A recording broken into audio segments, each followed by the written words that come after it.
दोस्तों, आजकल एक नया पॉलिटिकल डिबेट चल रहा है पूरा देश भर में कि क्या जब prime minister Narendra Modi 75 years के हो जाएंगे तब वो रिटायरमेंट ले लेंगे पॉलिटिक्स से। मोहन भागवत जी जो आरएसएस के चीफ हैं, उनका एक रिसेंट स्टेटमेंट आया है जिसमें उन्होंने कहा है कि 75 के बाद व्यक्ति को जिम्मेदारी छोड़ देनी चाहिए। बस इसके बाद अपोजिशन ने इसे पीएम मोदी से जोड़ दिया है। कुछ लोग कह रहे हैं कि मोदी जी 17 सितंबर 2025 को 75 ईयर्स के हो जाएंगे और उसके बाद वो रिटायरमेंट ले लेंगे। तो चलिए समझते हैं कि क्या प्राइम मिनिस्टर के लिए कोई रिटायरमेंट एज होती है हमारे देश में, या फिर ये बीजेपी का एक रूल है। हमारा कॉन्स्टिट्यूशन क्या कहता है और दुनिया के अलग अलग देशों में क्या चल रहा है। तो सबसे पहले हमें ये देखना होगा कि इंडियन कॉन्स्टिट्यूशन क्या कहता है प्राइम मिनिस्टर के एज लिमिट के बारे में। और इसका सिंपल आंसर है, इंडियन कॉन्स्टिट्यूशन में प्राइम मिनिस्टर के लिए कोई रिटायरमेंट एज नहीं है। अगर आप देखोगे तो प्राइम मिनिस्टर का जो पोजीशन है वो पॉलिटिकल पोजीशन है, कोई एडमिनिस्ट्रेटिव या जुडिशियल पोजीशन नहीं है। जो इंसान लोकसभा या राज्यसभा का मेंबर यानी एमपी बन सकता है वही प्राइम मिनिस्टर भी बन सकता है। और एमपी बनने के लिए सिर्फ मिनिमम एज डिफाइंड है हमारे कॉन्स्टिट्यूशन में। और कॉन्स्टिट्यूशन का आर्टिकल 84 कहता है कि लोकसभा के लिए मेंबर का मिनिमम एज 25 ईयर्स होने चाहिए और राज्यसभा के लिए 30 ईयर्स। लेकिन कॉन्स्टिट्यूशन में प्राइम मिनिस्टर के लिए कोई रिटायरमेंट एज मेंशन नहीं किया गया है। इसका मतलब ये है कि जब तक उन्हें पब्लिक वोट देती है और मेजॉरिटी सपोर्ट मिलता है तब तक कोई भी क्वालिफाइड सिटीजन प्राइम मिनिस्टर बन सकता है, चाहे उसका एज 50 हो, 60 हो, 70, 80, 90 कुछ भी हो। लीडरशिप का जो सही असेसमेंट होता है वो एज से नहीं होता है बल्कि परफॉर्मेंस और पब्लिक सपोर्ट से ही होता है। तो जब लोग बोल रहे हैं कि मोदी जी 75 के होने वाले हैं और उन्हें रिटायर हो जाना चाहिए, तो ये एक पर्सनल या पार्टी लेवल सोच हो सकती है। ये कोई लीगल या कॉन्स्टिट्यूशनल रिक्वायरमेंट नहीं है। अब सवाल ये उठता है कि अगर कॉन्स्टिट्यूशन में रिटायरमेंट एज नहीं है तो 75 के बाद राजनीति छोड़ देनी चाहिए, ये वाली बात कहाँ से आई? इसका जवाब मिलता है आरएसएस और बीजेपी के इंटरनल कल्चर में।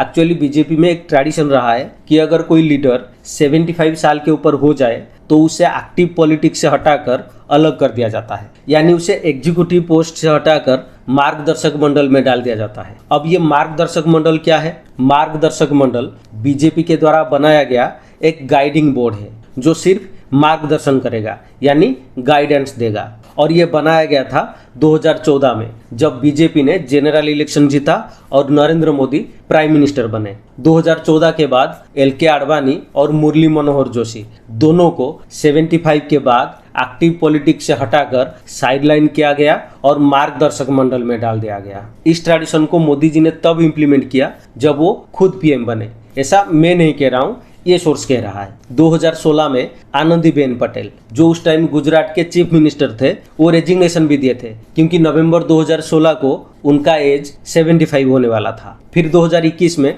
Karnataka chief minister BS Yediyurappa इसी पैटर्न में रेजिग्नेशन दिए थे। तो सेम पैटर्न हर बार देखने के बाद लोगों को लगने लगा कि शायद बीजेपी के अंदर ऐसा कोई रूल है कि 75 के बाद लोगों को रिटायरमेंट ले लेनी चाहिए। लेकिन बीजेपी की तरफ से अमित शाह ने 2024 में क्लियरली बोला था कि बीजेपी के कॉन्स्टिट्यूशन में ऐसा कहीं भी मेंशन नहीं है कि आपको 75 के बाद रिटायरमेंट ले लेनी चाहिए। और उन्होंने ये भी कहा था कि पीएम मोदी 2029 तक पीएम रहेंगे। इसका मतलब ये है कि ये जो 75 वाला रूल है ये बीजेपी के अंदर एक मोरल या इंटरनल गाइडलाइन हो सकती है, लेकिन ये पीएम बनने के लिए कोई बाइंडिंग रूल नहीं है। अगर हम हिस्ट्री में देखें तो ऐसा कुछ नाम है जो 75 के बाद भी प्राइम मिनिस्टर बने हैं, जैसे मोरारजी देसाई। जब वो प्राइम मिनिस्टर बने तब उनका एज था 81 साल। उसके बाद भी वो 2 साल प्राइम मिनिस्टर बने रहे। मनमोहन सिंह जी जब प्राइम मिनिस्टर बने तब उनका एज था 71। उसके बाद भी वो 10 साल प्राइम मिनिस्टर रहे, यानी जब उनका टर्म खत्म हुआ तब उनका एज था 81। अभी एक्टिव पॉलिटिक्स देखें तो कांग्रेस के मल्लिकार्जुन खड़गे, उनका एज है 83। इसके बावजूद भी वो कांग्रेस के प्रेसिडेंट है और राज्यसभा में लीडर ऑफ अपोजिशन है। तो ये सब देखने के बाद ये साफ साफ पता चलता है कि इंडियन पॉलिटिक्स में रिटायरमेंट एज का कोई लिमिट नहीं है। अब एक और इंटरेस्टिंग एंगल देखते हैं कि दुनिया के अलग अलग देशों में क्या प्राइम मिनिस्टर या प्रेसिडेंट के लिए कोई एज लिमिट होती है? इसका शॉर्ट आंसर है कि ज़्यादातर कंट्रीज में भी रिटायरमेंट एज फिक्स नहीं होती। चलिए कुछ एग्जांपल्स देखते हैं, जैसे कि यूएसए में प्रेसिडेंट बनने के लिए मिनिमम एज 35 होती है, लेकिन मैक्सिमम एज का कोई रेस्ट्रिक्शन नहीं है। जो बाइडेन जब 2020 में प्रेसिडेंट बने तब वो 78 साल के थे और 2024 में दोबारा इलेक्शन लड़ने जा रहे थे जबकि वो 81 के हो गए थे। डोनाल्ड ट्रंप जो भी यूएसए के प्रेसिडेंट है उनका एज है 79। यूनाइटेड किंगडम वहां भी प्राइम मिनिस्टर के लिए कोई अपर एज लिमिट नहीं है। विंस्टन चर्चिल 81 तक एक्टिव पॉलिटिक्स में थे। दोस्तों ऐसे बहुत सारे कंट्रीज हैं जहां मिनिमम एज डिफाइन है, मैक्सिमम एज नहीं।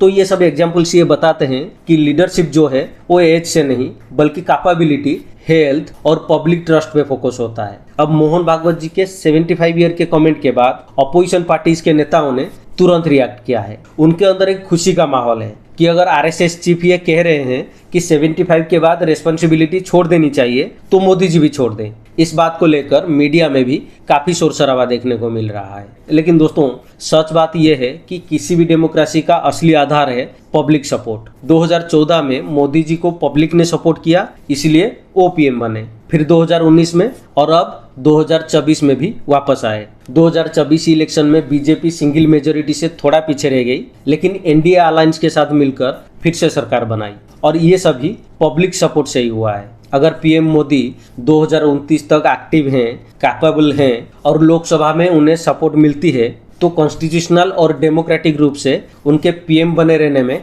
कोई प्रॉब्लम नहीं है। बस ये इंश्योर होना चाहिए कि वो फिजिकली और मेंटली फिट हैं, पब्लिक के इंटरेस्ट में काम कर रहे हैं और उनका मैंडेट जेन्युइन हो। और तब तक ये रिटायरमेंट एज सिर्फ एक पॉलिटिकल जुमला बनकर रह जाता है और कुछ भी नहीं। तो दोस्तों आपने देखा कि इंडियन कॉन्स्टिट्यूशन में पीएम के लिए कोई रिटायरमेंट एज नहीं है। जो लोग आज ये इशू उठा रहे हैं वो खुद उसी सिस्टम का हिस्सा है जहां एज सिर्फ एक नंबर है। परफॉर्मेंस और पब्लिक सपोर्ट ही असली पैरामीटर है यहाँ पे। तो आपका इसमें क्या कहना है कमेंट करके जरूर बताएं। अगर आपको ये वीडियो इन्फॉर्मेटिव लगा हो तो लाइक कीजिए, शेयर कीजिए और चैनल को सब्सक्राइब करना मत भूलिए। Thank you.